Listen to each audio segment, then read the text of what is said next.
வணக்கம். நம்மளுடைய சேனல்ல +2 அக்கவுண்ட்ஸ் மாணவர்களுக்கு ஃபினான்ஷியல் அக்கவுண்டிங் அதில் அக்கவுண்ட்ஸ் ஃப்ரம் இன்கம்ப்ளீட் ரெக்கார்ட்ஸ் உடைய சிலபஸ் எல்லாம் நம்ம கோச்சிங் பண்ணுறோம் ஃப்ரீயா.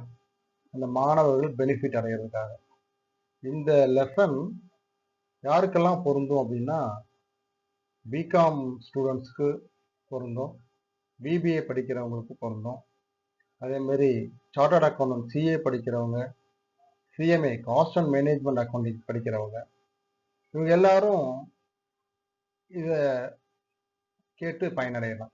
த benefit goes to all. Financial அக்கௌண்டிங்கில் அக்கௌண்ட்ஸ் ஃப்ரம் இன்கம்ப்ளீட் ரெக்கார்ட்ஸில் இப்போ நம்ம பதிவு பண்ணிட்டு வரோம், ஒவ்வொரு இதாக போடுறோம்.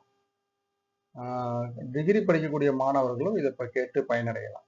இதை பெனிஃபிட் டு த ஆல். ஓகேவா? இதுக்கு முன்னாடி ஒரு வீடியோ போட்டிருப்போம், அக்கௌண்ட்ஸ் பேஸ்டு ஒரு வீடியோ. அந்த வீடியோவுக்கான ஆன்சர் தான் இந்த ஸ்லைடில் இருக்கிறது. ஆன்சர் ஃபார் பார்ட் 1 இதில் வந்து ப்ராஃபிட் வந்து 50,000. நீங்கள் ஒர்க் அவுட் பண்ணியிருந்தீங்கன்னா 50,000 உங்களுக்கு வந்துருந்துச்சுன்னா your answer is correct. Okay, இப்போ நம்ம அடுத்த இதை பார்க்கலாம். அடுத்த ஸ்லைடு. ஸ்டூடெண்ட்ஸ், இப்போ அக்கௌண்ட்ஸ் ஃப்ரம் இன்கம் ரெக்கார்ட்ஸ்ல அடுத்த சம் இது. Exercise 2. From the following Rajesh details calculate the missing figure. இதுல கொடுத்துருக்கிறதுல மிஸ்ஸிங் ஃபிகர் எதுவோ அதுக்கான ஆன்சர் என்னன்னு கண்டுபிடிக்கணும். இப்போ அக்கௌண்ட்ஸ் ஃப்ரம் இன்கம் ரெக்கார்ட்ஸ் என்னங்கிறது ஃபர்ஸ்ட் இதில் சொன்னேன். அதாவது சிங்கிள் என்ட்ரின்னு சொல்லுவோம். நம்ம சிம்பிளாக சொல்லுவோம்னா தமிழில் ஒற்றை பதிவு முறை, ஆங்கிலத்தில் இன்கம் ரெக்கார்ட்ஸ். இந்த சேம் மீனிங் தரக்கூடிய இன்னொன்று சிங்கிள் என்ட்ரி அப்படிங்கிறது. அதாவது இம்ப்ராப்பர் ரெக்கார்ட்ஸ், இதெல்லாம் சிறிய நிறுவனங்கள் மெயின்டைன் பண்ணக்கூடியது அக்கௌண்ட்ஸ். இதெல்லாம் இந்த தனியாக ஒரு அக்கௌண்டன்ட் போட்டு அவங்களுக்கு சேலரி கொடுத்து பார்க்க முடியாமல் இருக்கும். ஸோ அந்த மாதிரி நிறுவனங்கள் இந்த single entry systems of accounting வந்து பயன்படுத்துவாங்க. இப்போ இங்கே கொடுத்துருக்கிறதுல ஓப்பனிங் கேபிட்டல் எவ்வளோன்னு கேட்குறாங்க. அப்போ நமக்கு என்னென்ன கொடுத்துருக்காங்க அப்படின்னா, க்ளோசிங் கேபிட்டல் கொடுத்துருக்காங்க, additional capital introduced during the year கொடுத்துருக்காங்க, டிராயிங்ஸ் கொடுத்துருக்காங்க, அண்ட் ஆல்சோ இந்த இயர் லாஸ் ஆகிருக்குன்னு சொல்கிறாங்க ஒரு 25,000. இதுதான் sum. So capital closing capital இருக்கு, அடிஷனல் கேபிட்டல் இருக்கு, டிராயிங்ஸ் இருக்கு, லாஸ் ஆயிருக்கு. ஸோ நம்ம இந்த மாதிரி சூழ்நிலையில் ஒரு பிஸ்னஸ் இருந்தால் இந்த நிறுவனத்துடைய ஓப்பனிங் கேபிட்டல் என்ன அப்படின்னு கண்டுபிடிக்கிறது தான் இந்த சம்மோட இது major object. So we are going to find out opening capital. ஓகேவா? இப்போ ஓப்பனிங் கேபிட்டல் கண்டுபிடிக்கணும் அப்படின்னா ஹேவிங் எ ஃபார்முலா. என்ன formula? Closing capital add drawings less additional capital. Closing capital கூட அந்த ஆண்டினுடைய டிராயிங்ஸை கூட்டிட்டு அடிஷனல் கேபிட்டல் கழிச்சு வர்றத அட்ஜஸ்டட் க்ளோசிங் கேபிட்டல்னு சொல்லுவோம். The name is called adjusted closing capital. அது கூட if the company earned profit அப்படின்னா மைனஸ் பண்ணணும்.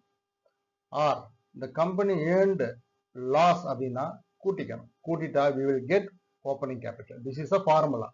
So the formulaவை நம்ம அப்ளை பண்ணா we will get answer. இதை வந்து நம்ம அடுத்த ஸ்லைட்ல பார்க்கலாம். ஸ்டூடெண்ட்ஸ், இங்க பாருங்க, நம்மளுடைய சம்முடைய விஷயத்தை இங்க மேல டாப்ல கொடுத்துருக்காங்க. என்ன அப்படின்னா, க்ளோசிங் கேபிட்டல் எவ்வளவு, அடிஷனல் கேபிட்டல் எவ்வளவு, டிராயிங்ஸ் எவ்வளவு, லாஸ் என்ன அப்படிங்கிறது சம்மோட விஷயம். இதெல்லாம் இங்கே கொடுத்துருக்காங்க. ஸோ இதை வச்சுட்டு நம்ம we are going to find out opening capital. நமக்கு அந்த ஃபார்முலா இங்கே அப்ளை பண்ணணும். எப்படி அப்ளை பண்ணணும்?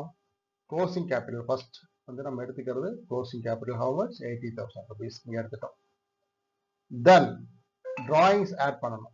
டிராயிங்ஸ் எவ்வளவு? 15,000 rupees எடுத்தாச்சு. So total closing capital plus drawings 95,000 rupees போட்டாச்சு. Then additional capital during the year introduce பண்ணது மைனஸ் பண்ணணும். So 95,000 minus 30,000 65,000. தென் அது வந்து அதுக்கு என்ன பேர்? அட்ஜஸ்டட் க்ளோசிங் கேபிட்டல்னு பேர். நம்ம பார்த்துக்கோம் இந்த ஃபார்முலா போடும்போது அதில் பார்த்தோம் அட்ஜஸ்டட் க்ளோசிங் கேபிட்டல் 65,000. ஸோ இது கூட இஃப் த கம்பெனி ஏர்ன்டு ப்ராஃபிட்டாக இருந்தால் மைனஸ் பண்ணணும், ஆர் த கம்பெனி ஏர்ன்டு லாஸாக இருந்தால் ப்ளஸ் பண்ணணும். இங்கே நம்ம சம்ல லாஸ் தான் இருக்கு இங்க கொடுத்துருக்காங்க. ஸோ லாஸ் எவ்வளவு 25,000 இருக்கு. ஸோ ஆட் பண்ணணும். Adjusted closing capital plus loss 25,000 கூட்டிட்டீங்கன்னா we will get opening capital. அப்போ இந்த ஆண்டினுடைய ஓப்பனிங் கேபிட்டல் எவ்வளோனா 90,000.